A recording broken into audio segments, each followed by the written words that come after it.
No chance to return home. No chance to return home. No chance to return home. Return home. Return home.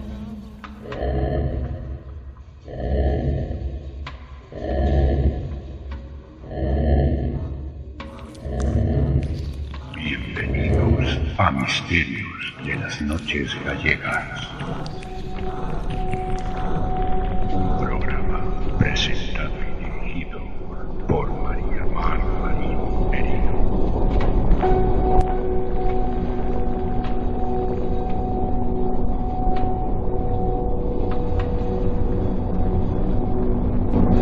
Sumérgete en los ecos de otra dimensión, en las entrañas de lo desconocido.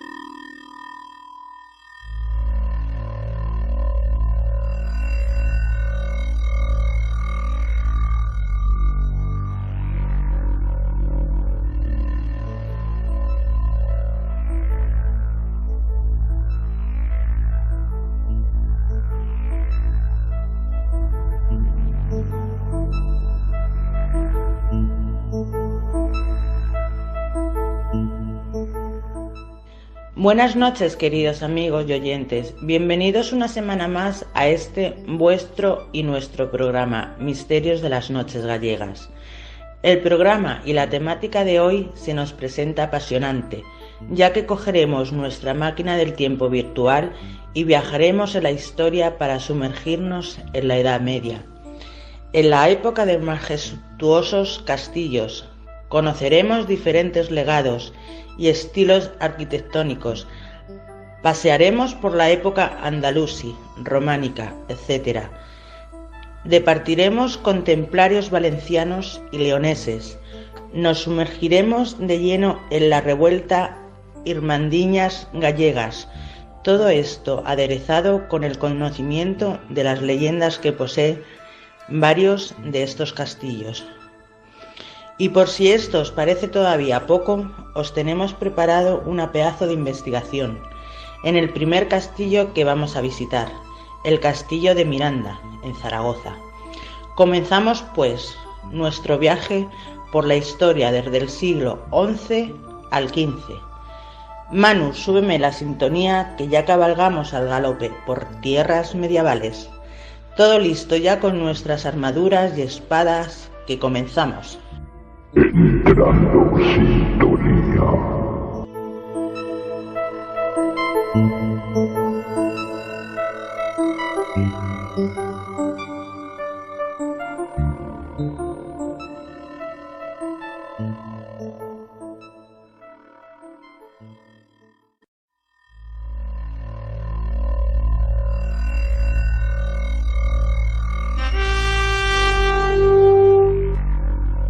Como antes os comenté, comenzamos la noche viajando a tierras aragonesas, más concretamente a las proximidades de Zaragoza, donde nos espera el caballero medieval, nuestro analista de cabecera, Manu Genzor, que nos presenta una magnífica investigación realizada junto con su esposa, Rosana, en el castillo de Miranda. Él nos pone en situación y contexto histórico y nos sumerge ya en la investigación con el análisis de los resultados obtenidos y, cómo no, las parafonías obtenidas que tanto reclamo y aceptación sabemos que tienen por ustedes, queridos oyentes. Vamos ya con la sección de nuestro caballero Manu.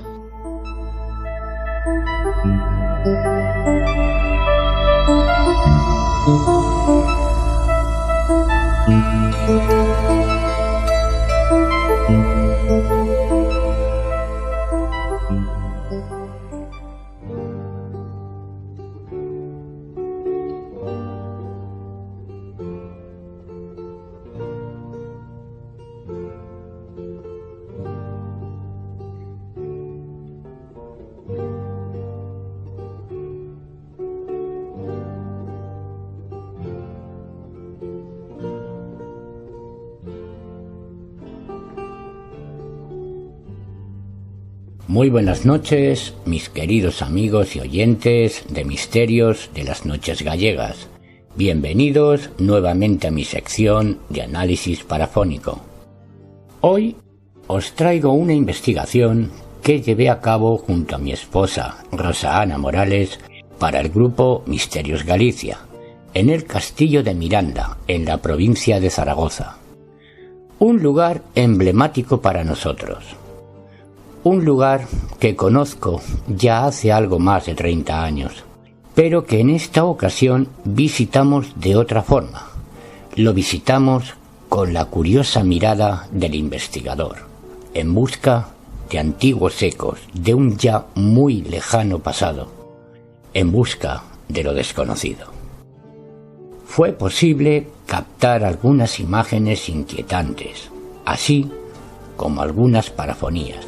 Pero antes voy a poneros en antecedentes históricos de este lugar olvidado y desconocido fuera de la provincia de Zaragoza. Vamos pues a sumergirnos en la historia de este castillo. El Castillo de Miranda es una fortaleza medieval situada en el extremo sudeste del Cabezo de Miranda, a unos 4 kilómetros desde Juslibol, en Zaragoza, España.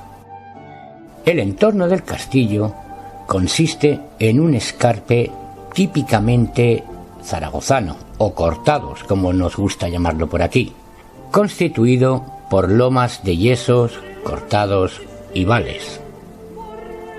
La ubicación del castillo posibilita un buen control de gran parte de la Vega del Ebro, a su paso por la ciudad de Zaragoza.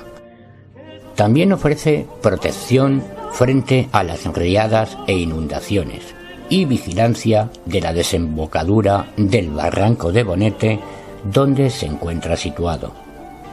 Esta es la más elaborada de las fortalezas menores que se conservan en las cercanías de la ciudad de Zaragoza, y en el mismo cabezo rocoso en el que se encuentra se han hallado diversos yacimientos arqueológicos correspondientes a asentamientos de culturas y épocas diversas que sugieren su ocupación histórica desde al menos la Edad del Hierro hasta finales de la Edad Media.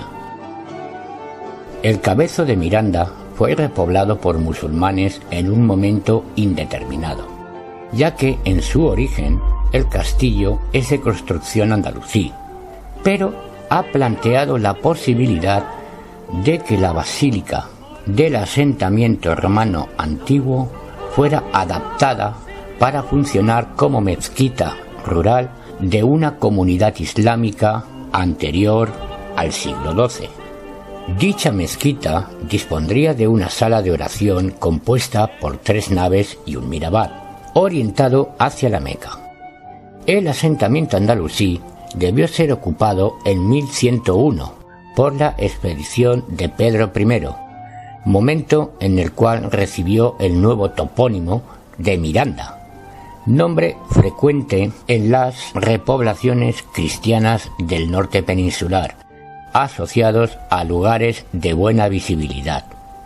Además del poblado de Miranda, se tiene constancia de la existencia de otro asentamiento andalusí situado a 3 kilómetros, al este de Miranda y al norte de Zaracusta, mencionado como Mecimejer en fuentes islámicas. Tras las expediciones de Pedro I en el año 1101, dicha zona pasó a manos del Reino de Aragón y recibió un nuevo nombre asociado al papel militar que tuvo en el contexto del asedio aragonés de Zaracusta, Juslibol, derivado del grito de aclamación Deus vult en latín clásico, que traducido al español es Dios lo quiere. A esta época se asocian popularmente las ruinas del castillo de Juslibol, hoy conocido como el Picote de San Martín, de construcción andalusí, cuya edificación tuvo lugar en el siglo XI. Previamente al asedio cruzado del año 1118, los ejércitos expedicionarios aragoneses ya habían tomado posesión de numerosos asentamientos andalusíes en el escarpe norte de Saracusta, muchos de ellos fortificados y comunicados por almenaras. La proximidad a Saracusta, 7 kilómetros del centro de la ciudad, convirtió a Miranda en una de las posesiones dominantes en el contexto de la campaña cristiana de Reconquista, que culminó el día 18 de diciembre de 1118. Tras la anexión de Saracusta al Reino de Aragón, existe constancia de que Alfonso I entregó en 1134 la población de Miranda a la Casa de los Garcés y que en 1160 pasó al entonces Obispado de Zaragoza por donación de Ramón Berenguer IV. En el siglo XIII, Miranda alcanza su máximo apogeo, como atestigua el hecho de que el 16 de marzo de 1235 el rey Jaime I le concede el fuero de Zaragoza y que en junio de 1258 el mismo monarca lo recibe para la corona de manos del noble Jimeno de Forcés, que debió emplear el castillo de Miranda como solar y lugar de residencia personal. Probablemente fuera esta familia la que acometió las reformas que le dieron un carácter más señorial al conjunto. En 1323, Jaime II lo vendió al arzobispado de Zaragoza y desde entonces desaparece toda documentación sobre el pueblo y el castillo, lo que parece sugerir que se produjo de nuevo su abandono. El motivo del abandono de Miranda es incierto, aunque posiblemente fue motivado por los estragos de las grandes epidemias del siglo XIV, que provocaron la despoblación de otros muchos asentamientos y aldeas del Reino de Aragón. En todo caso, el abandono aconteció antes de 1495, ya que en el fogaje de dichos años Miranda no figura como enclave de población. En un momento indeterminado, la celoquia del castillo de Miranda se acondicionó para funcionar como ermita, que fue la ermita de la Virgen de Miranda, según consta en el diccionario de Madoz. Esta fue agregada a la parroquia de Juslibol, adaptándose la torre del homenaje para incorporar una nueva espadaña. Esta ermita siguió siendo utilizada para el culto hasta mediados del siglo XIX. Desde entonces, el castillo y su término han estado completamente abandonados.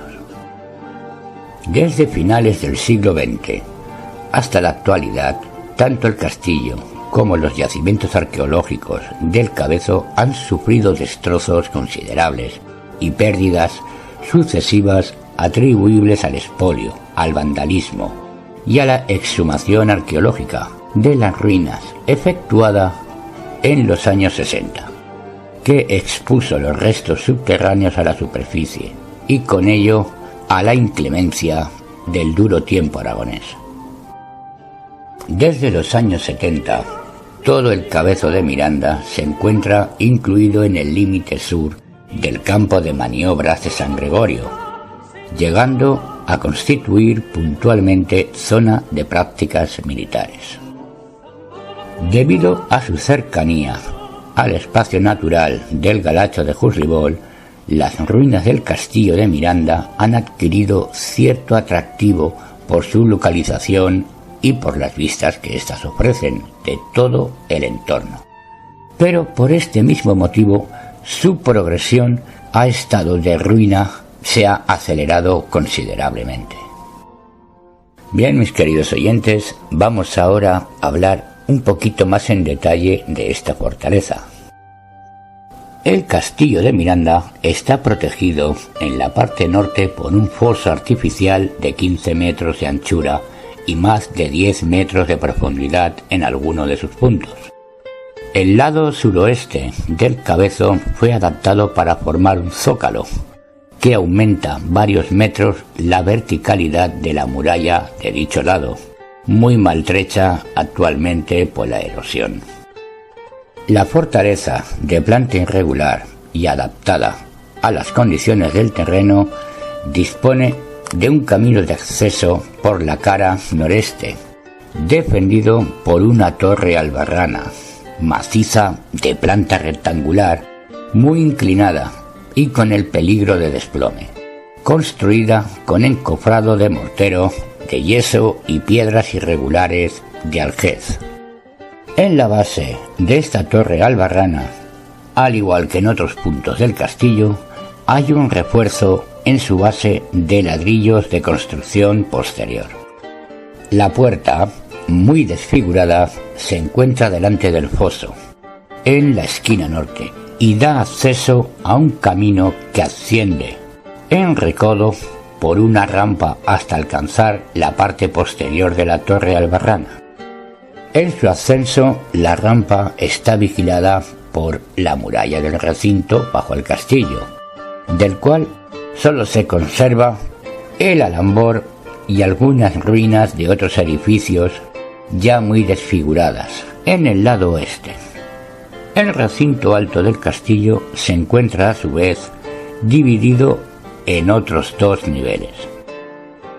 Por un lado, la parte inferior, en la que se construyó una torre de planta rectangular reforzada por pilastras, que tuvo 4 arcos de herradura abiertos al lado norte, y la torre principal separada de la anterior por un estrecho corredor que lleva al nivel superior de la fortaleza, donde se encuentra el patio de armas aterrazado. En el nivel inferior de la torre principal se encuentran los restos de la puerta de la ermita, orientada al norte, y una hornacina para el culto.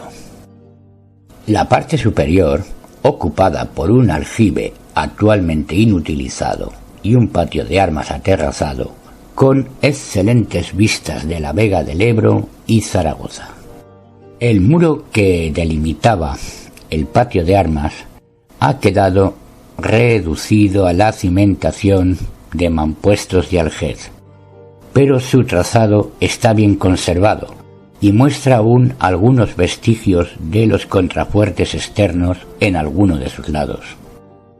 La torre principal actualmente ha perdido la mitad del perímetro rectangular y tuvo en su momento 2 plantas separadas por una bóveda de cañón de ladrillo, parcialmente conservada.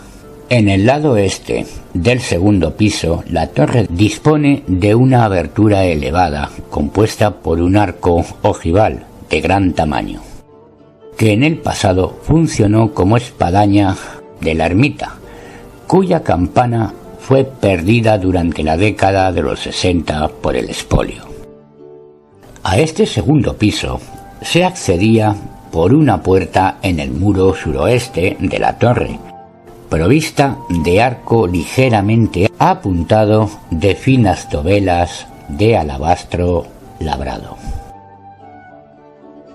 La torre conserva un remate muy alterado, con 2 hastiales en los lados cortos preparados para un tejado de 2 aguas, en su momento recubierto de tejas, que hoy aparecen diseminadas por el suelo. La torre, probablemente bajo medieval, se elevó a base de tableros de encofrado de 0,80 por 1,20 metros, sin agujeros pasantes, para los gatos de las hormas.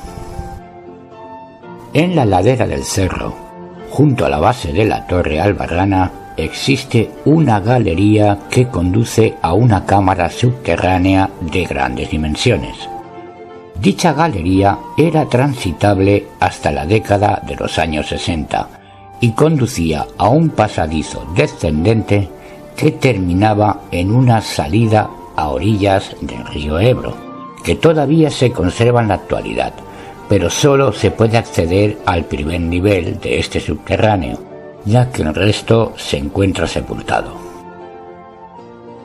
Bien, mis queridos oyentes, puestos ya en antecedentes históricos de este lugar, paso ya a comentaros los resultados obtenidos. No fueron muy numerosas las imágenes y registros parafónicos captados en esta ocasión. Desde el primer nivel del subterráneo se pudieron captar algunas caras que se formaban justo en la galería sepultada que descendía al segundo nivel, tal vez manifestaciones de antiguos soldados o bien de la servidumbre del castillo. Captamos también algunos orbes sueltos que cruzaban la galería del primer nivel.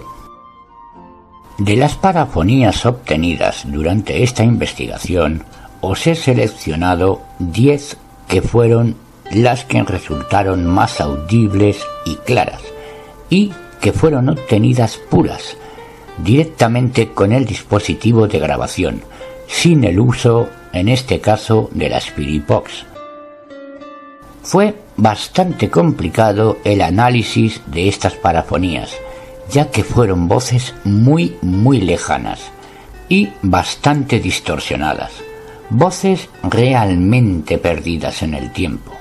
En cada ocasión que visito este emblemático lugar, un pensamiento acude a mi mente al encontrarme frente a los restos de este castillo. Pienso siempre que más de 1000 años me observan desde lo alto, pero ahora también puedo afirmar que voces con más de 1000 años me responden. Bien, queridos oyentes, ya sin más dilación, doy paso a los perdidos ecos del castillo de Miranda.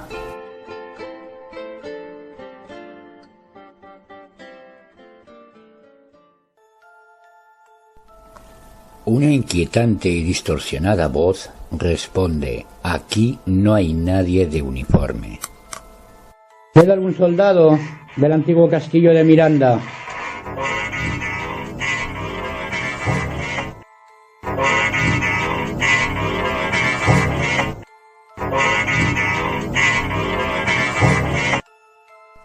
Escuchamos ahora la misma voz que me responde: el conde se escapó. ¿O el conde? ¿No está el señor conde por aquí?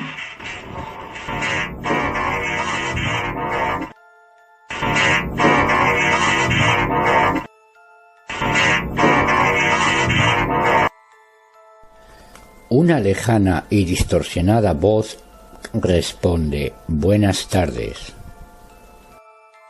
Hola, buenas tardes.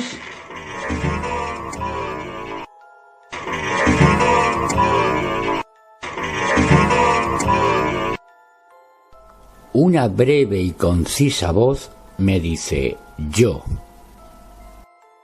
¿Estáis moviendo el K2?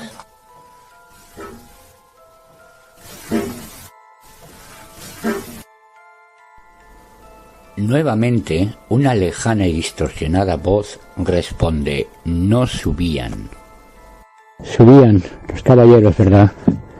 Subían con los caballos por esta parte de aquí.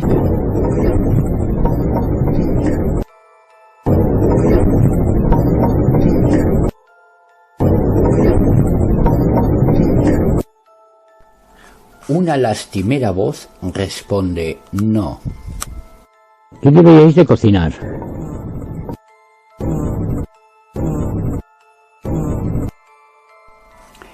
Una voz de hombre responde: sí había. No había mujeres.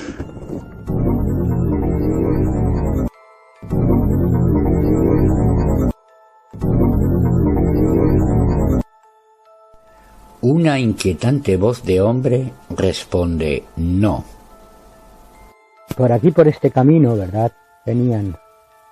Subían caballeros, ¿verdad? Subían con los caballos por esta parte de aquí.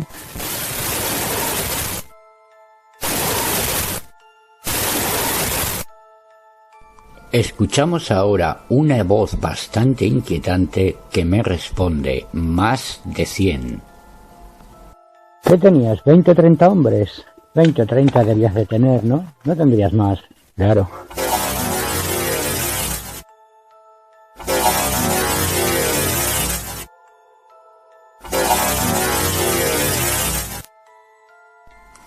Una voz de hombre responde: vale.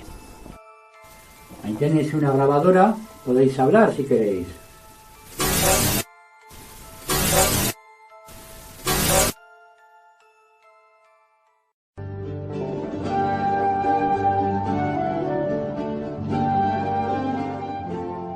Bien, mis queridos oyentes, hemos escuchado las voces del castillo de Miranda, lejanos y perdidos ecos de la historia, que tras algo más de 1000 años, aunque tenues, aún siguen allí. Si queréis disfrutar de la investigación completa y con mucho más detalle, os invito nuevamente a visitar nuestra página web, que es la siguiente: misteriosgalicia.6te.net. Aquí encontraréis el vídeo y la entrada del blog que contienen la investigación completa del castillo de Miranda con todo lujo de detalles. Queridos amigos y amantes del misterio, llegamos al final de mi sección. Envío desde aquí un fuerte abrazo a todos mis compañeros del programa, otro muy fuerte para todos ustedes y para los oyentes que nos escuchan desde KM0 Radio los viernes a las 22 horas. Soy Manu Genzor y os espero nuevamente en nuestro próximo programa. Hasta pronto, amigos.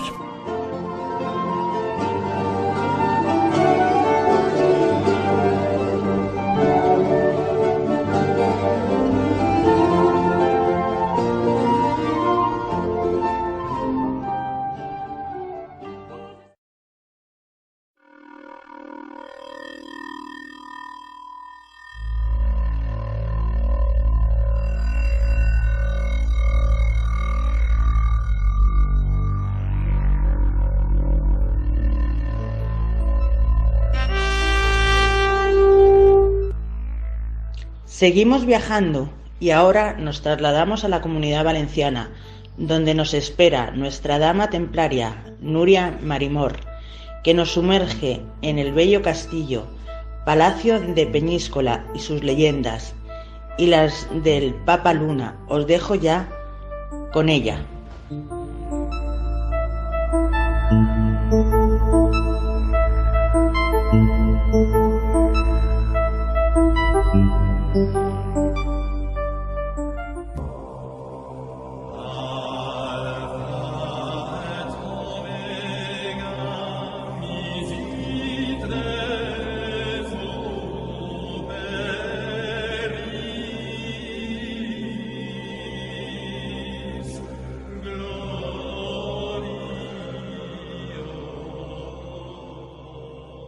Un saludo a todos los compañeros y a todos nuestros oyentes. A continuación os voy a relatar las leyendas que surgieron en el castillo de Peñíscola, más conocido como el castillo del Papa Luna. Cuenta la leyenda que el Papa Benedicto XIII, también llamado Papa Luna, construyó con sus propias manos y en una sola noche una escalera que le permitiese acceder al mar. ¿Cierta o no? Esta leyenda es una de las muchas que giran en torno a uno de los lugares más fotogénicos de la Comunidad Valenciana, el castillo de Peñíscola. Emplazado sobre el peñón que domina la ciudad, desde él se divisa no solo el territorio de Peñíscola y aledaños, sino buena parte del litoral. Y fue precisamente este emplazamiento lo que llevó a los caballeros templarios a levantar esta inmensa fortaleza sobre una antigua alcazaba árabe, entre los años 1294 y 1307. Pero no solo por esto. Y es que se dice que los templarios eran conocedores de algunos lugares especiales del mundo, lugares de cruce de energía biomagnética, que afecta a la hipófisis y en los que se puede ser conscientes de fenómenos paranormales y percepciones extrasensoriales. Entre este tipo de lugares destaca el castillo de Peñíscola, uno de los últimos reductos templarios. Ya durante su construcción los tiempos estaban revueltos. Los grandes reyes europeos, así como el poder eclesiástico, temían el poder alcanzado por los caballeros templarios y no duraron en acusarlos, condenarlos y quemarlos en las hogueras por sacrilegio a la cruz, herejía, sodomía y adoración a ídolos paganos. La orden templaria vio fin de sus días a principios del siglo XIII. No así ocurrió en el castillo de Peñíscola. La fama mundial del castillo llegaría con su conversión en sede pontificia, casi un siglo después de la desaparición de la Orden del Temple, en 1411, gracias al Papa Luna, quien tras huir de Aviñón se mudó en Peñíscola. Estos tiempos también estaban revueltos. En medio de la cisma del occidente, durante estos años llegó a haber hasta 3 papas y uno fue Benedicto XIII. Su historia comienza con su elección como papa en 1394, a pesar de la oposición de Francia. Y es que al ser súbdito de la corona de Aragón, se temía que no fuera tan manejable como otros papas anteriores. Así, Francia bloqueó militarmente a Benedicto XIII en su sede de Aviñón, de donde consiguió huir y llegar a Peñíscola. Tras una dura travesía en barco en las que las tormentas no pararon de azotar la embarcación, se dice que Benedicto XIII se puso en pie e invocó a Dios en calidad de legítimo papa para que le ayudara a salvarse. Cuando el temporal amainó, fue cuando, sintiéndose corroborado en el cargo, Benedicto XIII afirmó: «Soy el verdadero papa», una frase que repitió a menudo a lo largo de su vida, como la de «Yo sigo en mis 13», otra frase que repitió en numerosas ocasiones y que hace referencia a su tozudez, a la hora de negarse a abdicar como papa y abandonar, en consecuencia, su nombre de Benedicto XIII. Otra de las leyendas que gira en torno al Papa Luna y el castillo de Peñíscola es la del Códice Imperial, un pergamino escrito presuntamente de puño y letra por el emperador Constantino, y que guarda un tremendo secreto. Al parecer, el pergamino era capaz de helar la sangre de quien lo leía y hacerle vacilar de su fe. Hasta tal punto tenía ese poder que consideraba que su sola existencia podría acabar con la Iglesia. Por esta razón, era custodiado y conocido solo por los papas y sus allegados. Guardado en una cánula de oro, tras la muerte de Benedicto XIII, el castillo de Peñíscola recibió a numerosos emisarios de los diferentes papas con el objetivo de contener con el códice. Ninguno de ellos llegó a hacer con tal preciado documento y su desaparición formó parte de los grandes misterios de la historia del Papa Luna y el castillo de Peñíscola. Benedicto XIII murió en 1493, excomulgado y declarado hereje, por lo que hay quien dice que nunca descansa y que aún se puede sentir su presencia en los aposentos del castillo, donde no para de exclamar: «Soy el verdadero papa». Para conocer si esto es cierto y tal y como decían los templarios, el castillo es un lugar de cruce de energías en el que suceden eventos paranormales.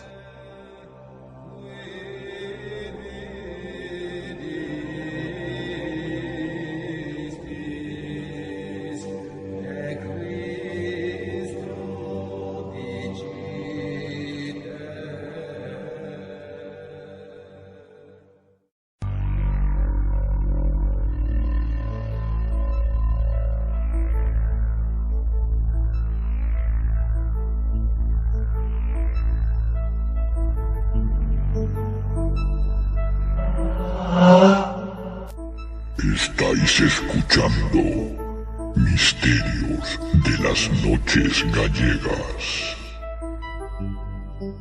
Podéis seguirnos en nuestra web oficial misteriosgalicia.6te.net y ahora también en KM0 Radio, todos los viernes a las 22 horas en km0radio.com. es.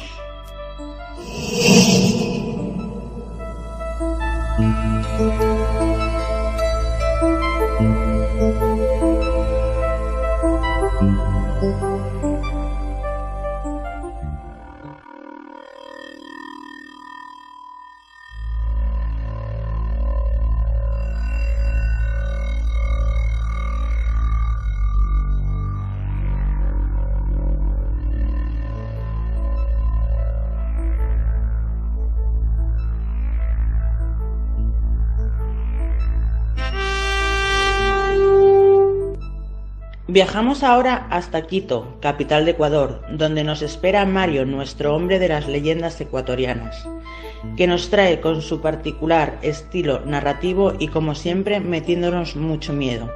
La leyenda de los Yaganales. Damos pues paso al gran Mario.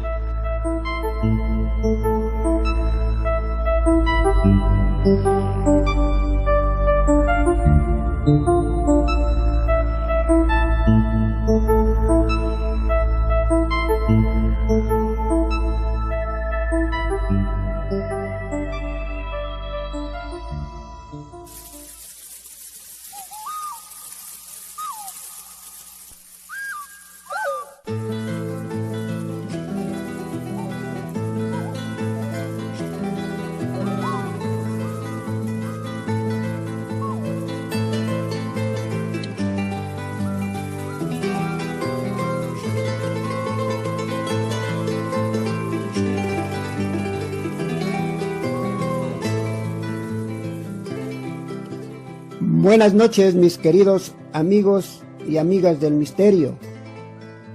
Nuevamente con ustedes, soy Mario Edwin, el hombre de las leyendas ecuatorianas. Hoy voy a narrarles la leyenda de los Yanganates, el tesoro escondido de Atahualpa. Esta leyenda está llena de misterio, ambición y sobre todo de una gran maldición, ya que todas las personas que se han atrevido a encontrar el tesoro de Atahualpa finalmente desaparecieron, murieron o regresaron con las manos vacías. Cuenta la leyenda que en el año 1532 Francisco Pizarro fundó la ciudad de San Miguel de Piura, en el actual Perú, comenzando de esta manera la conquista del Imperio Inca. Tiempo después, en este mismo año, el emperador Atahualpa fue hecho prisionero en la ciudad de Cajamarca. Atahualpa, viendo que a los españoles les gustaba mucho el oro, se comprometió a cubrir una habitación llena de este precioso metal. A este trato se denominó el cuarto del rescate, ya que a cambio obtendría su libertad. Francisco Pizarro accedió a ello, a pesar de que él no tenía ninguna intención de cumplir con el trato que había realizado. Pizarro desconfiaba muchísimo de Atahualpa, ya que su influencia sobre el resto de guerreros incas era inalienable, por lo que viendo este peligro le condenó a muerte, misma que la ejecutó el 26 de julio de 1533. El encargado de llevar el rescate a Pizarro fue el general Rumiñahui, quien recogió el oro por todas partes del imperio, con un estimado de 750 toneladas de este metal precioso. Pero cuando supo que el emperador Atahualpa había sido asesinado, este se regresó a Quito, que en ese momento era el nombre del territorio hoy llamado Ecuador. El general Rumiñahui transportó todo el tesoro hasta la cordillera de los Yanganates, que significa Cerro Hermoso, donde encontró una gran cantidad de lagos, y ahí tiró todo el tesoro. Cuando Rumiñahui fue capturado, torturado y ejecutado, nunca reveló la ubicación exacta donde había dejado el tesoro. Según cuenta la leyenda, hubo un español en la ciudad de La Tacunga llamado José Valverde, quien se casó con la hija del ese entonces cacique de Píllaro.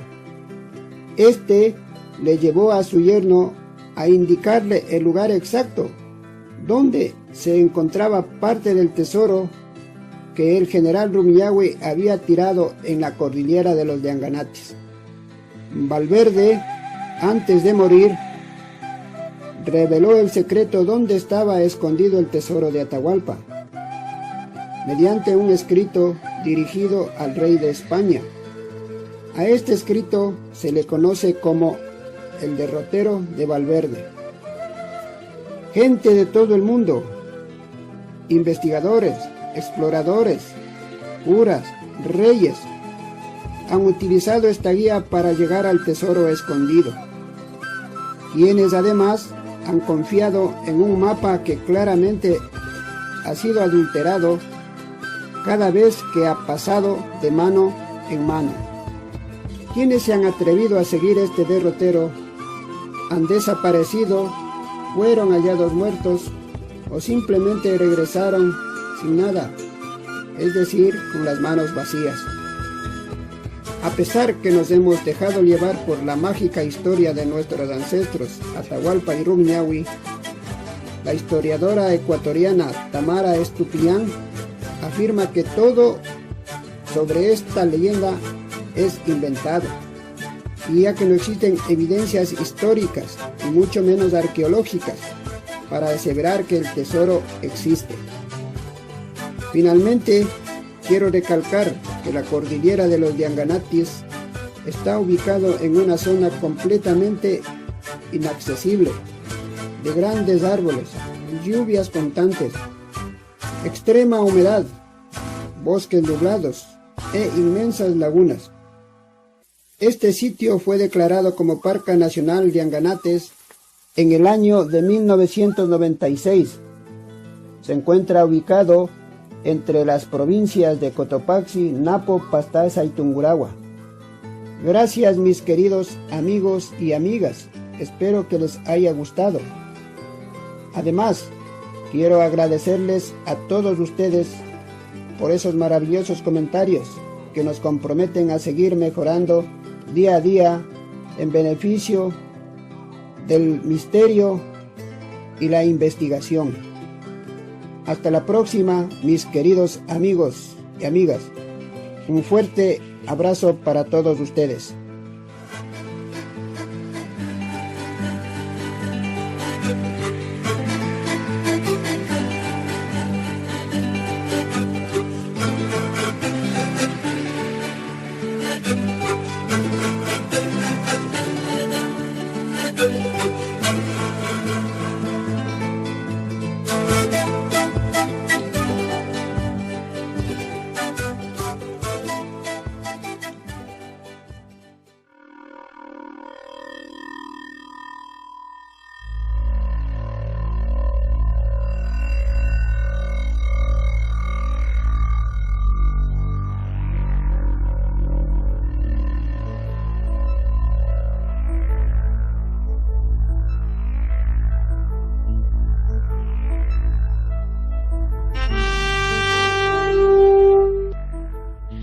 Llegados a este momento de la noche, es para mí un honor presentar una novedad en Misterios de las Noches Gallegas, y es la incorporación de un nuevo compañero.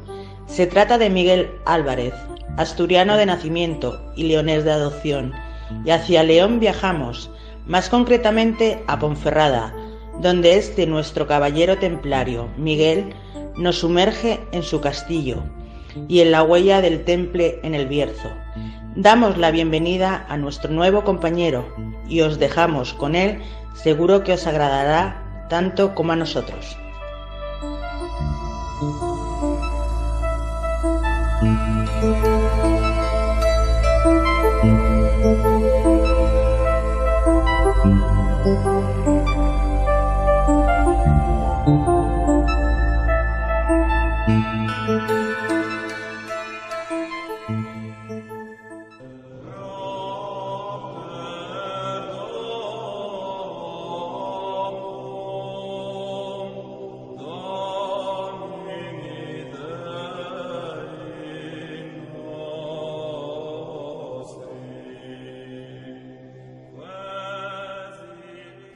Muchas gracias, Mar. Buenas noches, amigos de Misterios de las Noches Gallegas, oyentes también de KM0 Radio. Estamos en un especial dedicado a los castillos y creo que merece la pena que en este caso nos detengamos en tierras del Bierzo, concretamente en Ponferrada, porque en esta ciudad, sobre un pequeño cerro en la parte alta de la misma, donde confluyen los ríos Sil y Boeza, se alza majestuoso un castillo magnífico, el Castillo Templario. Una de las fortificaciones medievales más complejas y misteriosas de España, no solo por su construcción, sino también por su intrincada historia, evidentemente asociada a la Orden del Temple.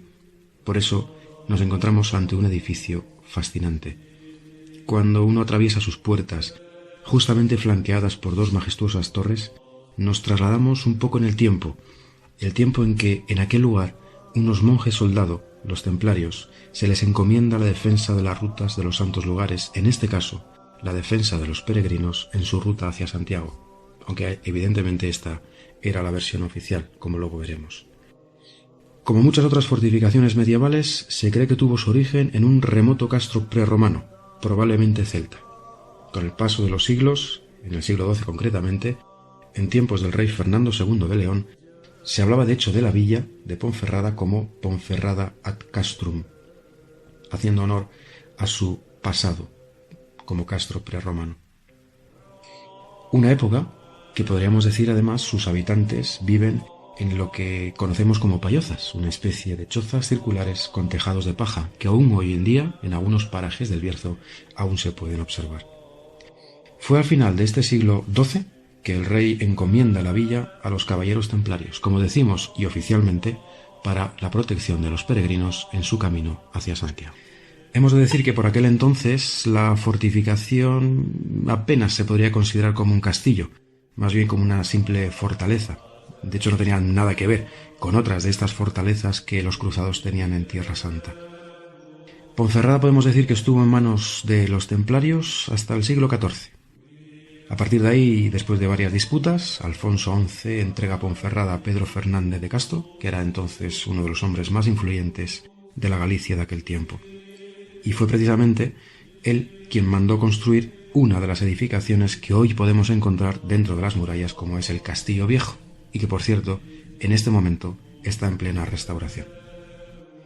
A lo largo de los siglos tuvo otros muchos propietarios, el conde de Lemos o incluso los mismos reyes católicos. Fue un castillo que fue habitable hasta el siglo XIX, momento en que entra en decadencia, se cierra al público en el año 1994 y después de años de restauraciones, obras y excavaciones, reabre sus puertas en el año 2010 hasta nuestros días.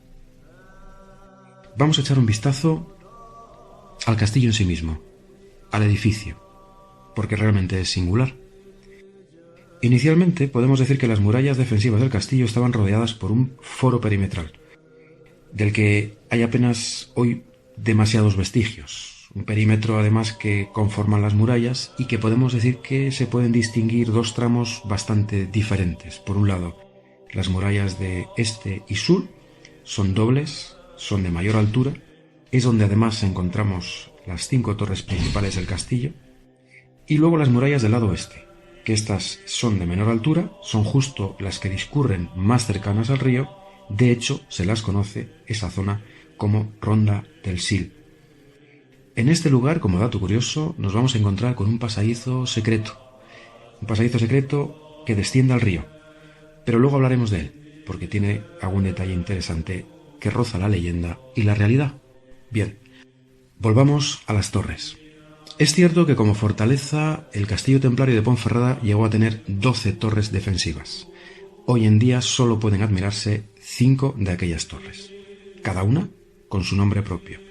Así que volvemos a la entrada del castillo, nos situamos frente a esta y justo a nuestra izquierda encontramos la torre de Moclín. Curiosamente, una torre construida sobre estructuras de cimentación templaria, en este caso, y que sí es verdad que fue reedificada durante los siglos XV y XVI. Bien, en la misma entrada del castillo, flanqueándole, tenemos la Torre de los Caracoles y la Torre de Cabrera. Si ahora miramos a nuestra izquierda, encontramos 2 torres más, la torre de Malvecino y la torre de Malpica, que como dato curioso se encuentran fuera de las murallas y de hecho para acceder a ellas necesitamos atravesar una pasarela de madera. Hablando precisamente de las torres, vamos a detenernos un momento. Decíamos antes que la fortaleza contó con 12 torres, aunque es verdad que hoy en día solo se pueden observar 5. Bien. Con relación a las torres existe una idea, que de hecho se formuló en una obra escrita por Juan Pedro Morín y Jaime Cobreros. Se publicó en el año 1976. El tema del libro era El camino iniciático de Santiago, y ellos hicieron una formulación, o plantearon una idea con relación precisamente a las torres. Partiendo de la base de que entre los miembros del temple había, de hecho, alquimistas, que en aquella época había renacido el interés en la astrología, el libro profundiza en una teoría e incluso se atreve a identificar cada torre con un signo del zodiaco, algo predeterminado por los mismos templarios. Así, sobre las torres que hoy podemos observar y que conocemos, como la torre del Moclín, se le asigna el signo de Aries, a la torre de Cabrera el de Cáncer, a la torre de Malpica Acuario, a la de Caracoles Géminis. Es verdad que no se respeta el mismo orden que en el firmamento, y como veis he obviado el resto de torres porque hoy en día no están ahí, solo he hablado de las que hoy podemos observar. Los autores defienden que precisamente el hecho de que no conformaran el mismo orden que en el firmamento fue algo que los templarios buscaban de forma intencionada. Querían dejar una especie de mensaje. Identifican las taus, ya sabéis su símbolo esotérico, que se pueden ver en la fortaleza, y además, juntándolas con estos signos del zodiaco, como los indicadores de un camino para completar el recorrido por los signos del zodiaco y terminar así una especie de camino iniciático, que era para ellos, entre otras cosas, el Camino de Santiago. El libro, además, cita el caso de otros castillos templarios donde se observa un poco este orden, como el de Tobar en Portugal, el de Perugia en Italia, el de Troyes en Francia, que curiosamente, los 3 juntos, forman una federación ruta de los templarios, que de hecho espera recibir el sello como itinerario cultural europeo. En fin, es una idea, es una teoría. Es verdad que tenemos que decir que ninguna de las torres, ninguna de las 12 torres, fue realmente construida ni por los templarios ni en su época, sino tiempo después. Planos que ellos dejaron escritos, en fin, no hay absolutamente ninguna certeza, ninguna prueba. Pero es una idea, que lo que nos hace entender o nos hace ver es la profunda marca esotérica que tienen las construcciones de los templarios. Vale, volvemos al edificio, franqueamos la entrada y ahora nos encontramos con el primer edificio, el Palacio Nuevo. El Palacio Nuevo se construye en el siglo XV, precisamente por uno de aquellos propietarios que tuvieron esta fortaleza, el Conde de Lemos. En este edificio, concretamente, hay un lugar llamado el Cuarto Viejo, donde para su construcción se aprovecharon estructuras preexistentes de un remoto convento templario del siglo XII. Hoy en día tengo que decir que merece la pena su visita, especialmente las plantas donde podemos encontrar la exposición Templum Libri. Aquí es donde uno se sumerge en la literatura medieval, con la belleza de unos libros, las obras clásicas más importantes de aquella época, de la época medieval, que más que libros, os digo de corazón, y cuando uno los visita se queda con esa impresión, son auténticas obras de arte. Es cierto que la mayoría de ellos son edición facsímil, es verdad, pero no por ello son de peor belleza. Hay, por ejemplo, un libro, el libro de Kells, realizado por monjes celtas de la Irlanda del siglo IX, o facsímiles de Beato de Liébana, por ejemplo el Commentarium in Apocalypsin, donde además se incluye un mapa geográfico del mundo conocido en aquel entonces.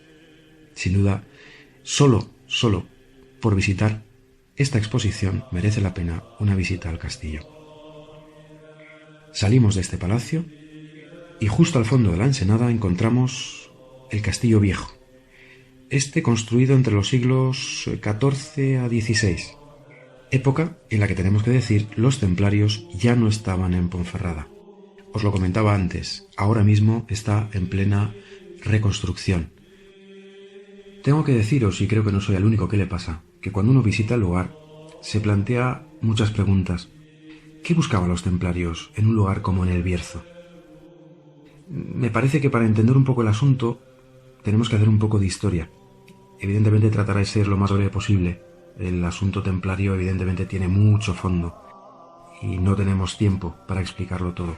Pero quiero dar algunas pinceladas para entender el por qué en su momento eligen Ponferrada como un destino. Es verdad, como antes decíamos, que hay una versión oficial. Eran los templarios militares, monjes militares. Tenía mucho que ver sus acciones con esas acciones militares contra los musulmanes. Hablábamos de proteger a los peregrinos, en este caso, en el Camino de Santiago. Es verdad que en Europa fundamentalmente trabajaban mucho la administración, incluso la banca, concedían préstamos bajo garantía de propiedades ya en aquel momento, o adelantaban dinero también para los propios peregrinos. Pero hay algunos autores, como Américo Castro, un filólogo cervantista, un historiador cultural español, que rastreando en los datos conocidos constatan algo importante, y es que la Orden del Temple nace según los modelos de los teóricos enemigos, es decir, de los árabes. Os cito textualmente: resultarían ininteligibles sin el modelo oriental en cuyo mundo se dan unidos en la misma persona la vida de rigurosa ascesis y el combate contra el infiel. Una teoría que está refrendada por otros autores, quizás como Rosso de Luna, un abogado, masón, teósofo, astrónomo y también escultor español, o Julius Evola, un filósofo, esoterista, pintor e ideólogo italiano. Así, el equivalente árabe a los templarios podríamos decir que serían una orden, por ejemplo, de filiación ismaelita, que de hecho existió, los Haschins, con influencias sufíes, que además y curiosamente utilizaban los mismos colores que el temple, y además tenían la misma fama de guerreros crueles, muy interesados por religiones arcanas y por el esoterismo. Es curioso que la práctica simultánea de la mística y el ejercicio de las armas las encontramos en estos dos grupos que nacen prácticamente a la vez y copiándose un poco sus costumbres y su forma de ver la vida. Victor-Émile Michelet, un poeta esotérico francés, señala que las congregaciones, cito textualmente, ismaelitas y el temple nacen de un troquel homogéneo, se apoyan en doctrinas idénticas y reflejan un esoterismo análogo, invariable y eterno. Así que aquellos caballeros fundadores del temple, podemos decir, y está demostrado históricamente por algunos manuscritos, habían sido iniciados en los misterios del cristianismo primitivo, en este caso por cabalistas de sectas nazarenas, que en aquel momento estaban refugiados en el desierto. Así que, con estas pequeñas pinceladas, sin entrar en más detalles, ¿cuáles eran entonces las auténticas intenciones de los templarios? ¿Qué planteamientos defendían para justificar un poco todo ese misterio que encontramos alrededor suyo? El escritor Rafael Alarcón defiende que la orden, desde sus inicios, mantuvo, digamos, una especie de doble doctrina. Una restringida para los dirigentes, que es de hecho muy poco conocida, y de carácter mistérico y esotérico, y otra, mucho más, digamos, católica y romana, para el círculo exterior, es decir, para guerreros y servidores. Así que, cuando en su momento, y como decíamos antes, el rey Fernando II de León lo que hace es reconocer, por un lado, la labor de los caballeros en la lucha contra los musulmanes, en este caso, en la reconquista, que gracias a ellos había conseguido llevarles hasta la zona de Extremadura. Gracias a esta ayuda, como decimos, les quiere premiar, y en ese año, 1178, les entrega la villa de Ponferrada, porque es una villa que los propios templarios eligen. No era la primera opción, pero ellos eligen esa villa. Y como decimos, con la idea oficial inicial de defender a los peregrinos de los bandidos en su ruta hacia Santiago. Es verdad, los templarios sin duda cumplen siempre con mucha eficacia y mucha discreción las tareas, digamos, oficiales que se les encomiendan. Pero hay un detalle muy importante. Los templarios siempre buscan enclaves donde se alberga una tradición mágica. Juan García Tienza, escritor, guionista, director de cine, documentalista valenciano, en una de sus múltiples obras, hablando acerca de los templarios, su mundo y su ideología, nos dice: los emplazamientos clave de los templarios coincidían con lugares en los que pueden encontrarse restos, recuerdos o manifestaciones tardías bajo formas de costumbres o tradiciones de enclaves de especial importancia religiosa o mágica a través de los siglos. Bueno, en el noroeste peninsular, junto con Portugal, con Irlanda, con Bretaña también, la tierra que contenía el testimonio secreto de una civilización portadora de la tradición arcana. Los templarios seguían el rastro precisamente de las supervivencias precristianas, trascendentes, la céltica entre otras, e investigaban las desviaciones, digamos, heterodoxas del cristianismo, una de las cuales, de hecho, había arraigado en estos valles del Bierzo, el priscilianismo. Prisciliano, un noble hispano-romano, nacido en Galicia, que había ejercido las artes mágicas en su juventud, según nos comenta Sulpicio Severo, había tomado contacto con las artes célticas y druídicas también de su tierra, incluso doctrinas arcanas de Oriente. Tuvo mucho éxito con sus enseñanzas y además con su persistencia a través de sus doctrinas, y aunque murió decapitado en el 385, su herejía, nominada así evidentemente en su tiempo, fue algo que caló muy hondo y de hecho se propagó mucho más. No es raro, y no nos extraña evidentemente, que los templarios tuvieran interés por recoger restos de aquella desviación del pensamiento ortodoxo. A su vez, desde el principio, y precisamente siguiendo esta idea pseudo-religiosa arcana, fomentaron mucho el culto, evidentemente a Santiago, pero también a la Virgen Negra. Sí, la Virgen que hoy en día, aquí en Ponferrada, se la conoce como la Morenica. Esa es la Virgen de la Encina, que es la patrona del municipio y de la comarca del Bierzo. A simple vista, evidentemente, lo primero que llama la atención es su color, que es una de las pocas vírgenes negras que existen. Bien, su origen es incierto y vamos a empezar a caminar por una senda en la que nos vamos a mover en la leyenda, porque tiene mucho que ver con Tierra Santa y, por supuesto, con la Orden del Temple. Se dice que la talla fue traída en el año 450 por Santo Toribio, que era obispo de Astorga, desde aquellas tierras lejanas, de Tierra Santa, al Bierzo. Pasan los siglos, hay amenaza de invasión musulmana y ahora San Genadio esconde la Virgen y evidentemente a partir de ese momento no se sabe nada de ella hasta siglos después. Llegan los templarios a Ponferrada, debían afrontar diversas obras en la fortaleza, por lo que evidentemente necesitaban gran cantidad de madera, y un 8 de septiembre, durante la labor de talado de árboles, descubren la talla de la Virgen Negra, desaparecida siglos atrás, en el interior de un tronco de un árbol, evidentemente de una encina. Desde entonces se la conoce como Virgen de la Encina y se celebra su festividad un 8 de septiembre. Con esta Virgen, los templarios hacían confluir de alguna manera la María cristiana, la diosa tierra céltica, la Isis egipcia y la piedra negra cósmica.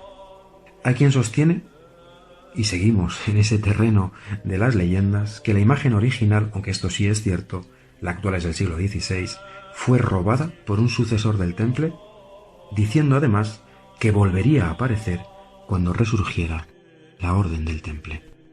De entre toda la abundante literatura esotérica que habla precisamente del castillo de Ponferrada, y de la que evidentemente no vamos a hablar porque tampoco queremos extendernos en exceso, destacamos otra teoría que apunta Luis San Juan, un médico de profesión, un enamorado de su tierra, del Bierzo.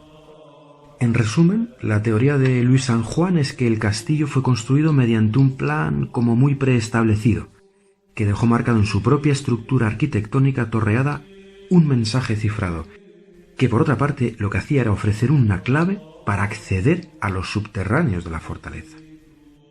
El autor sostiene que descifró dicha clave, halló incluso la entrada a esos subterráneos, pero que no consiguió el permiso para continuar su investigación. En este subterráneo estaría depositado, según él, un objeto de extrema importancia simbólica. Un objeto que bien podría ser, en sus palabras, el arca de la Alianza, rescatada por la Orden Templaria del Templo de Jerusalén y escondida justo en estos valles perdidos y llenos de referencias mágicas. Antoine Nola, un conocido investigador de temas relacionados con la Orden del Temple, aunque tiene una idea muy parecida a la que defiende Luis San Juan, prefiere pensar que en el castillo no está el Arca de la Alianza, pero sí el Santo Grial. Atienza, por su parte, subraya algo muy interesante, independientemente de que lo que acabemos de decir sea solamente leyenda o no. Incluso, cito textual, las más recientes catas arqueológicas llevadas a cabo en el recinto fortificado dan cuenta de hallazgos como medallas y piezas de cerámica de los siglos XII y XIII en las que surgen símbolos ocultistas y las señales de reconocimiento del temple y de sus allegados, los constructores de las logias. Símbolos como el lignum crucis, objeto formado por la superposición de dos cruces, ya conocidas de hecho, la griega de 4 brazos iguales sobre la tau en forma de T mayúscula de los templarios. Otra vez estamos ante esa dualidad, y por eso antes hicimos un poco de historia, que integra la cultura de Oriente mediante la esotérica cruz griega y la de Occidente a través de la esotérica tau. Pues bien, es curioso que podríamos pensar que esto es una leyenda también. No.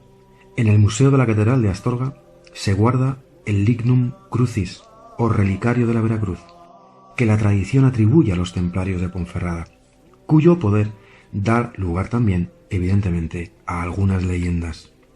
Una de ellas se nos presenta un caballero templario berciano, prisionero de los musulmanes. Él lleva consigo esta poderosa reliquia, la lignum crucis, en oro. Cuando va a ser registrado, se encomienda a la Virgen de la Encina y, sorprendentemente, los carceleros no encuentran la reliquia, que en ese momento se hace diminuta en el registro. Nuestro templario es conducido como esclavo a Alejandría. El caballero mantiene su fe en la Virgen y en los siguientes 7 años nadie logra verle la reliquia.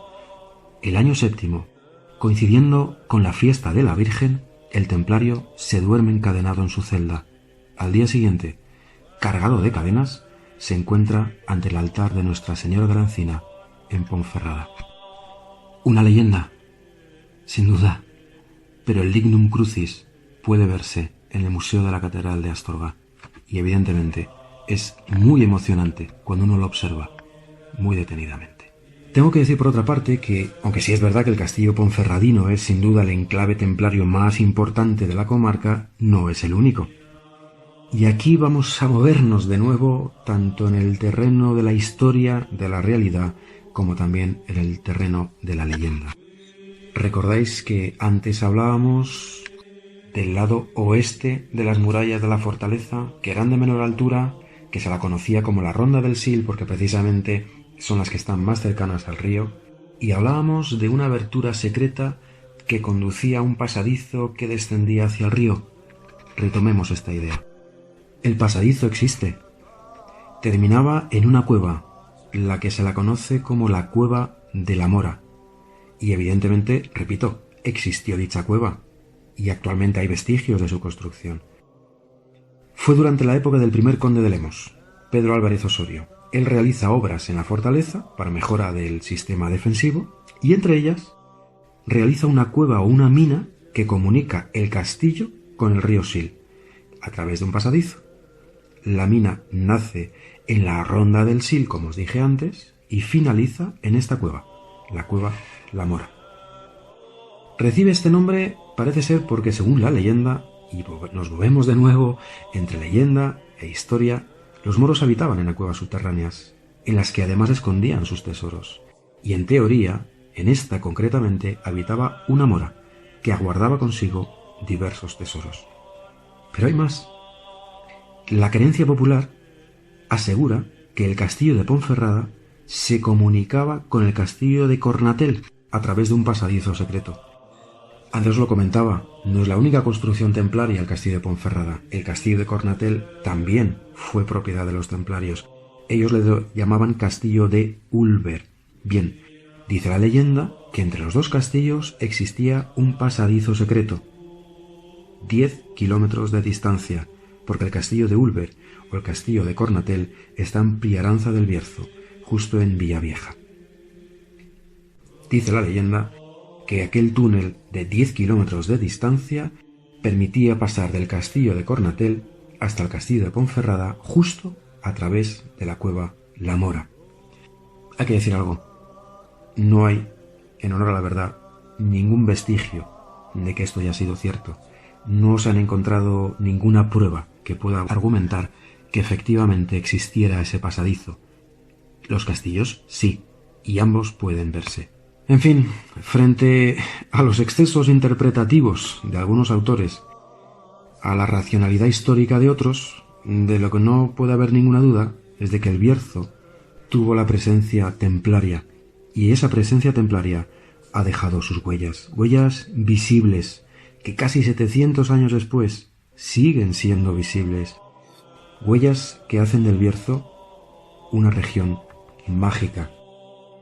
No nos debería extrañar, por lo tanto, que siendo una región donde vivieron los templarios, viendo un poco cuál era su ideología, por qué temas estaban interesados, repito, no debería extrañarnos episodios de fenómenos paranormales en lugares donde estos caballeros habitaban.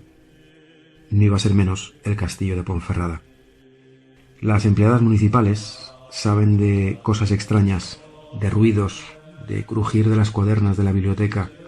Aún sintiendo presencias, nunca habían querido contar nada, porque según dicen, nos tomarían por locas.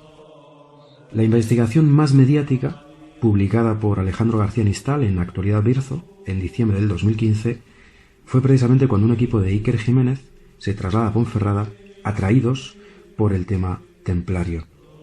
Estuvieron grabando muchas horas de grabación que en principio no parecían contar con grandes novedades. Sonidos, detectores de calor, de energía, todo parecía inútil para detectar cualquier anomalía. Pero, semanas después, analizando todo ese material en el laboratorio, aparece la prueba palpable de un espíritu templario. La imagen en fotograbado quedó impresa en las cámaras de los especialistas. Sus primeras conclusiones son, al parecer, la imagen de Guido Garda, cuyas voces, además, también pueden oírse en el sótano de una de las torres, entre las torres del Moclín y la Cabrera. Non nobis Domine, non nobis, sea nomine tuo da gloriam. Así reza un lema templario. No a nosotros, Señor, no a nosotros, sino para la gloria de tu nombre. Cuando contemplo el castillo desde el puente sobre el Sil, yo por lo menos no puedo menos que emocionarme ante su belleza y su majestuosidad. Una auténtica huella del temple en el Bierzo. Bien, hasta aquí esta sección dedicada al castillo de Ponferrada. Hemos trazado dos finas líneas en historia y leyendas que a veces discurren a la par, otras se cruzan. Yo creo que las leyendas ayudan a despertar la curiosidad y motivan el interés de quienes las escuchan. Nos dan diferentes visiones, a veces sí ilusorias, románticas. No en vano, la leyenda de hecho cabalga de forma imprecisa entre el mito y el suceso verídico, lo que sin duda la hace singular. Espero sinceramente, queridos amigos, haber despertado justamente eso, vuestra curiosidad por visitar este maravilloso enclave, imbuirse de su historia a cada paso, sentir esos siglos de historia, viajar en el tiempo a esa época increíble en que los templarios estuvieron en Ponferrada. Muchas gracias a todos por vuestra atención, por estar ahí, al otro lado. Gracias, oyentes. A los seguidores de Misterios de las Noches Gallegas y, como antes os decía, también a los oyentes de KM0 Radio en Asturias, mi tierra. Y gracias, por supuesto, a todos mis compañeros de grupo de investigación Misterios Galicia por su excelente trabajo y también por su apoyo. Gracias y hasta la próxima. Soy Miguel y mi pasión es el misterio. Espero que la vuestra también. Gracias.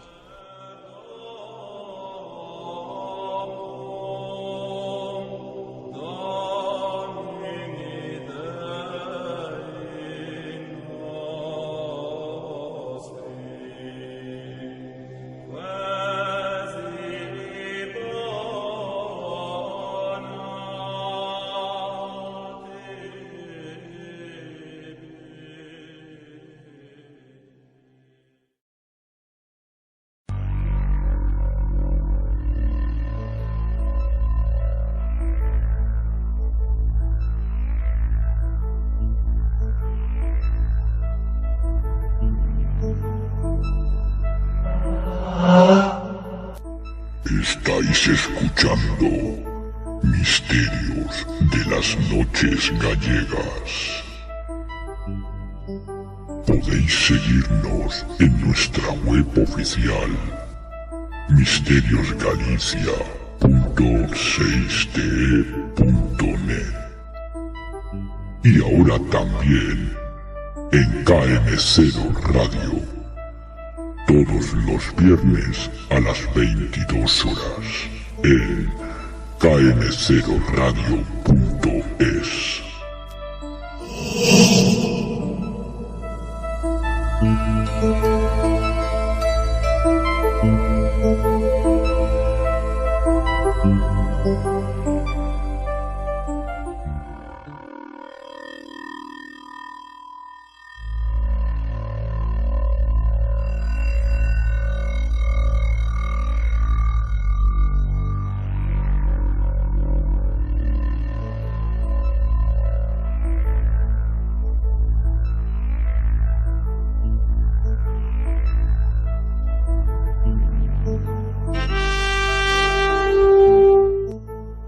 Bien, queridos oyentes, ahora viajamos a la comarca de Santiago, en A Coruña, donde nos espera la dama irmandiña María Mar de Marín y Merino, que nos acompañará en un recorrido por la historia y leyendas del emblemático castillo de Rochaforte. Dejo pues a vuesas mercedes con María Mar.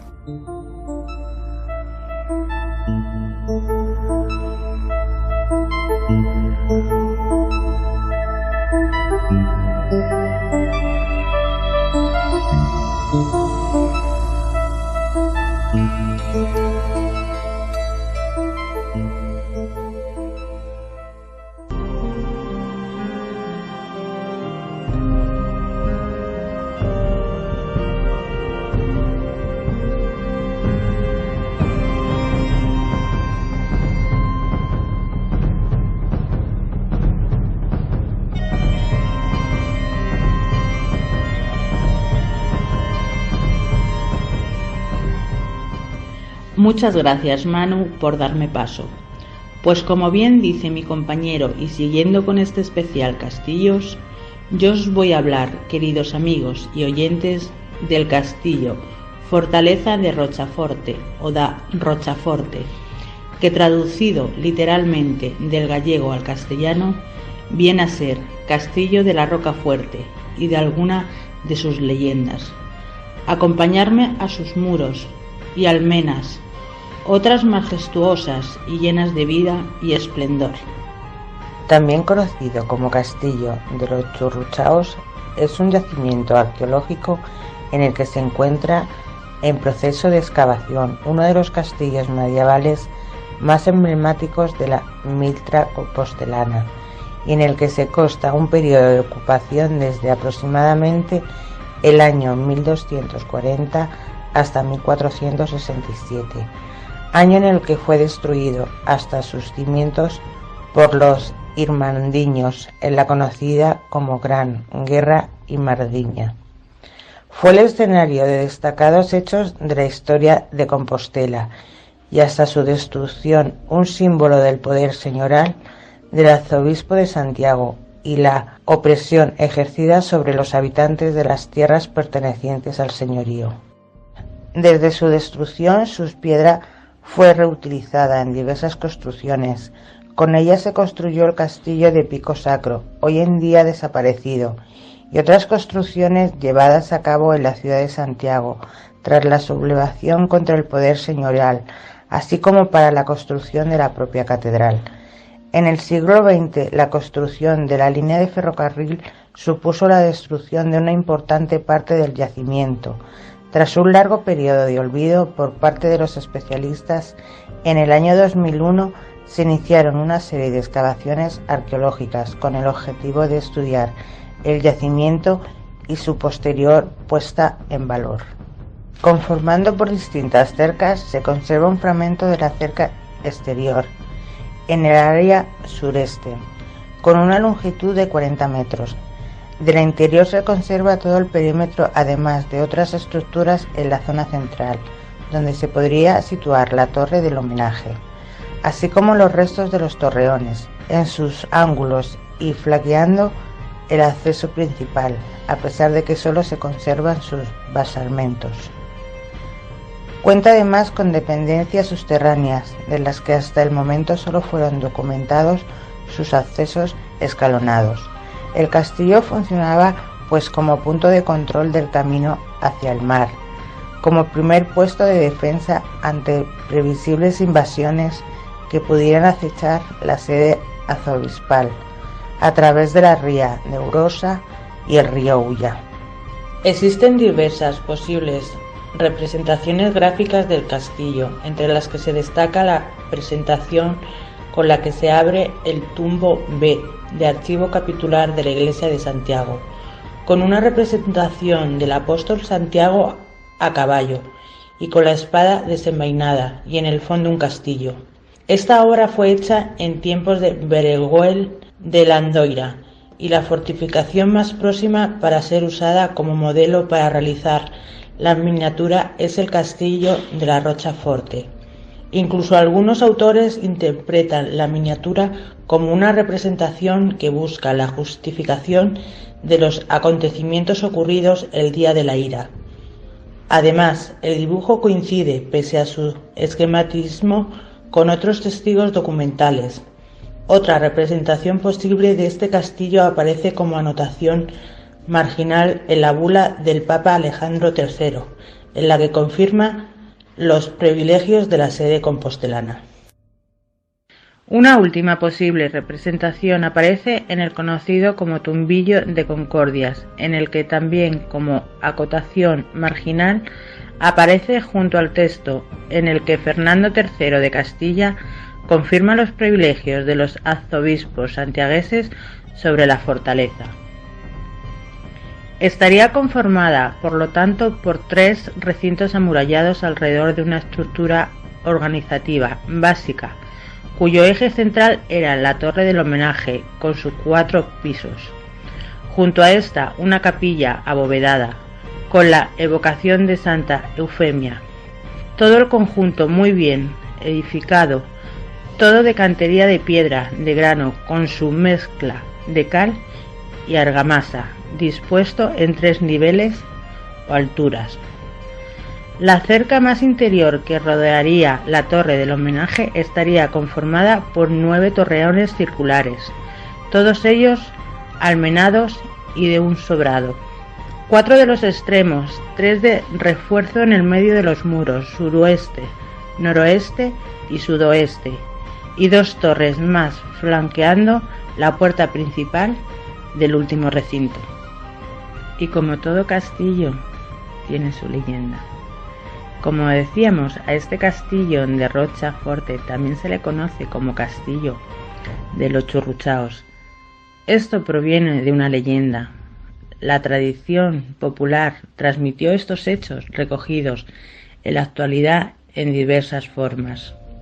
Los Churruchaos fueron una de esas familias nobles gallegas con más poder y posesión en el reino de Galicia allá por el siglo XV. Su nombre deriva, al parecer, de torrechanos. El origen de esta familia estaba en Santiago de Compostela. Hace mucho tiempo hubo un capitán que tenía una hija muy hermosa y deseada por muchos hombres. El capitán tuvo que ir a guerrear a África, ocasión que aprovecha el arzobispo compostelano para raptarla, encerrándola en el castillo de la Rochaforte.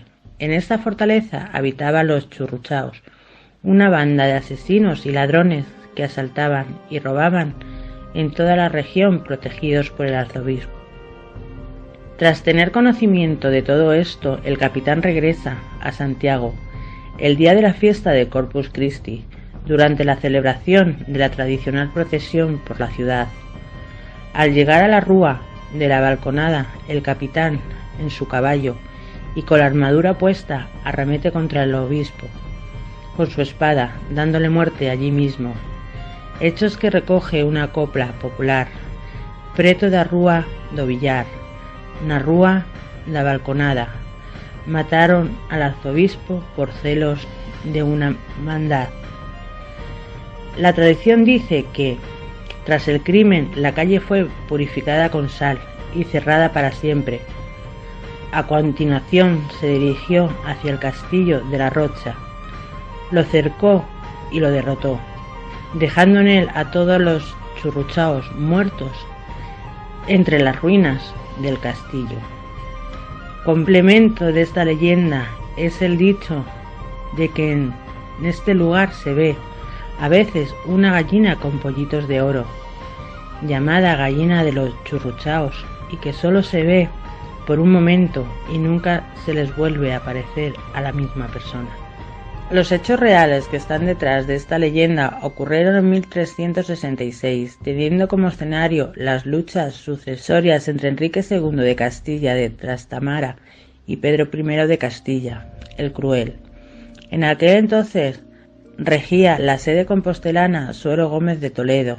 El rey visitaba Santiago de Compostela y el arzobispo lo recibía en sus puertas, retirándose después a la Rocha Forte. Los recelos por la simpatía que profesaba el arzobispo hacia Enrique hace que decidiera asesinarlo, citando al obispo después de la siesta. Entrando a la plaza de Obradoiro, fue acuchillado por Fernán Pérez Curruchao y Alfonso Gómez Gallinato, en presencia del rey, espectador privilegiado desde los achicharres de la catedral. Se trató en realidad de un crimen, en definitiva, motivado más por intereses políticos que sentimentales. Los recuerdos que recoge la tradición de los demanes de las gentes del castillo ocurrieron previsiblemente desde su construcción, pero especialmente son recordados los sucedidos en la primera mitad del siglo XV, y que también recuerdan los testigos más viejos del pleito Tavera-Fonseca. Por último, debe resaltarse que los churruchaos no fueron los dueños y autores de los demanes, sino enemigos del poder arzobispal y por lo tanto del castillo y sus moradores. Y bien, queridos amigos y oyentes, eso es todo en mi sección. Recordad que nos podéis encontrar en nuestra página web misteriosgalicia6te.net y en mi blog personal y el grupo de Misterios Galicia en la siguiente dirección: Brujería Paranormal Investigaciones mar2.wordpress.com. Un abrazo, queridos oyentes de iVox y de KM0 de Asturias.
Terminamos nuestro viaje en la costa ártabra, más concretamente en Ferrol, Galicia, donde nos espera nuestro caballero medieval, hombre leyendas Antonio Ceniza, que esta vez nos acerca a la Sierra de los Ancares, en la provincia de Lugo, y nos presenta el castillo de Doiras y la apasionante leyenda de Aldara, la doncella cierva. Os dejo con mi compañero Antonio.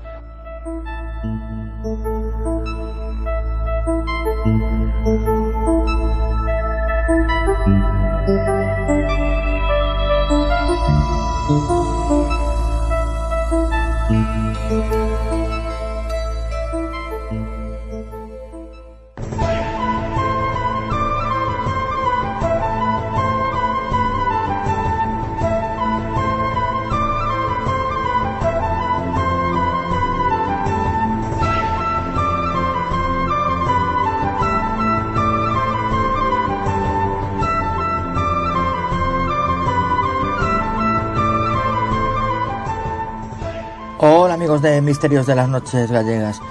Pues como bien dice mi compañera y directora María del Mar, yo os voy a hablar del castillo y leyenda de Doiras, en Cervantes, comarca dos Ancares, Lugo.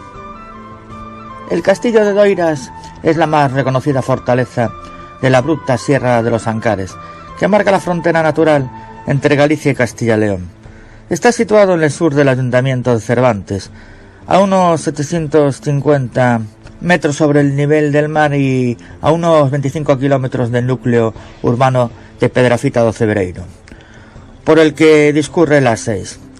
El trayecto desde la autovía discurre por una serpenteante carretera de montaña, con unas vistas impresionantes de la cordillera.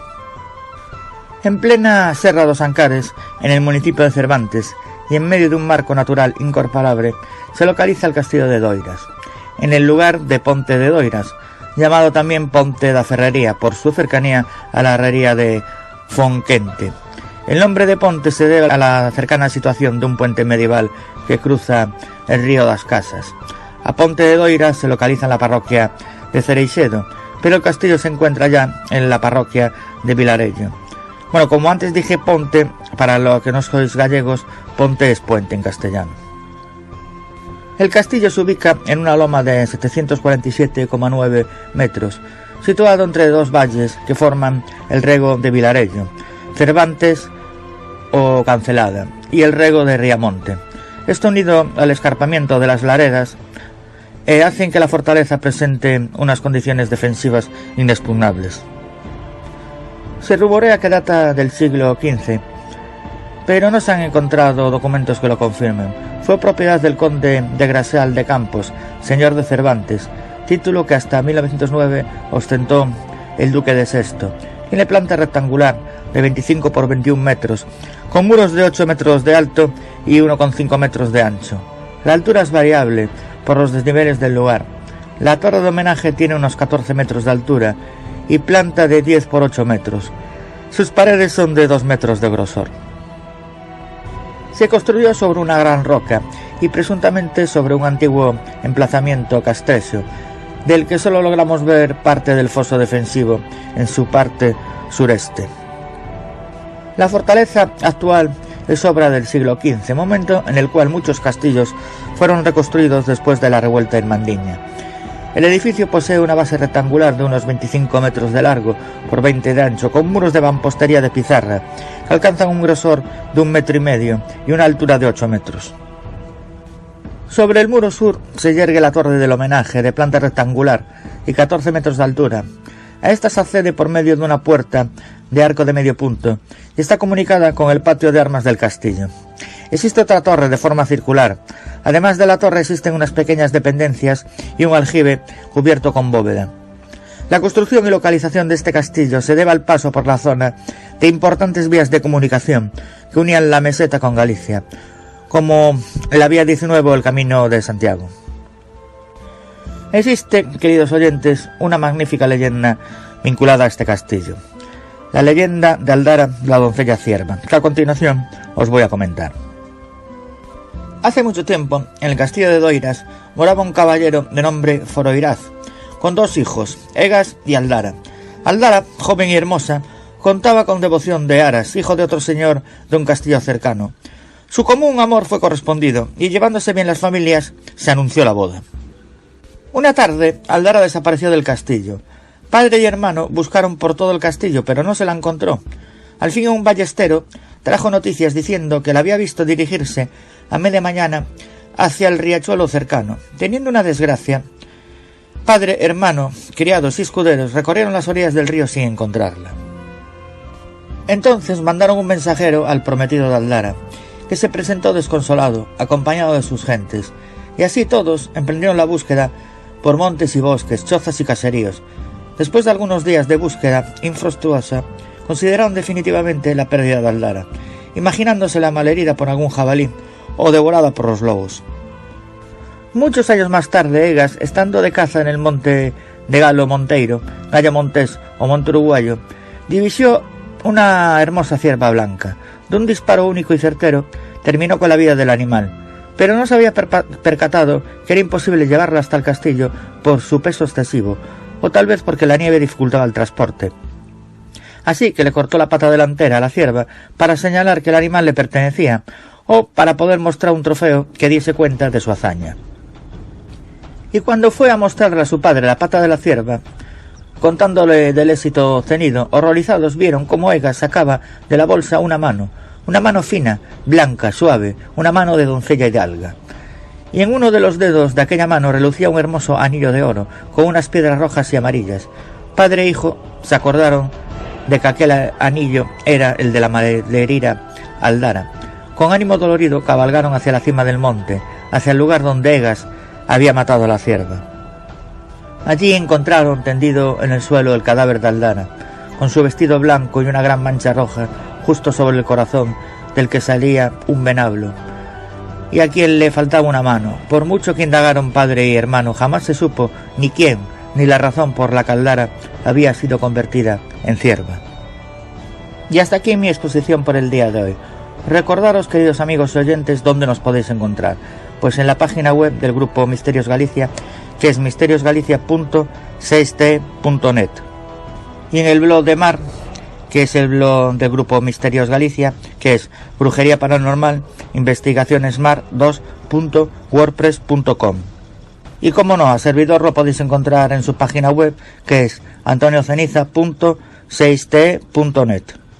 Y eso es todo, queridos amigos. Mando un saludo a María Mar y a mis queridos compañeros. También quería mandar un saludo muy especial a los oyentes de KM0 Radio y a Fermín. Hasta el próximo programa, queridos amigos.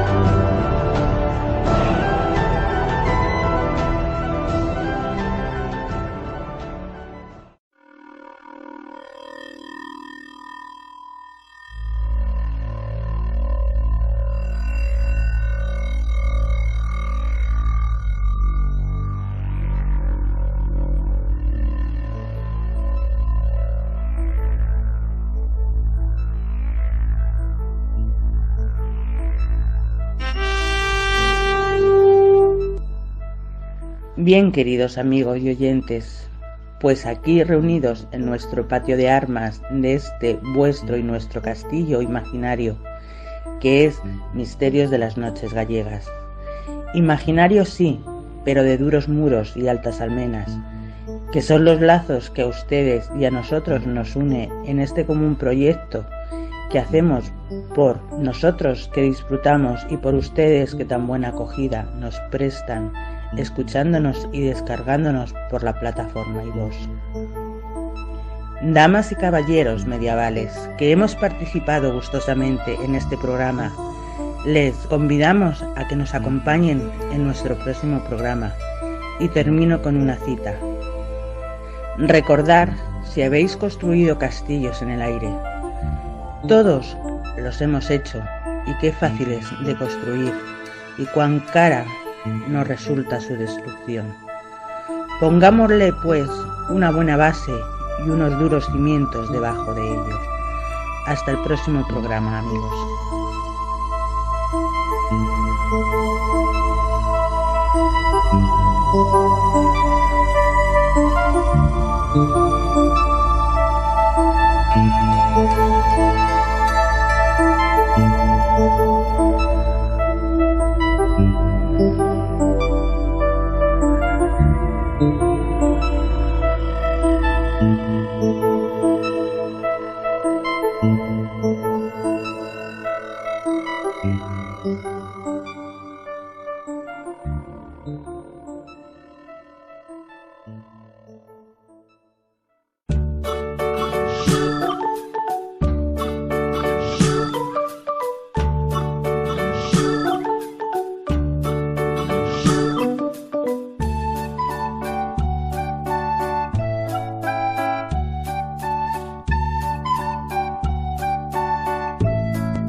¿Habéis pasado miedo? ¡Yo no!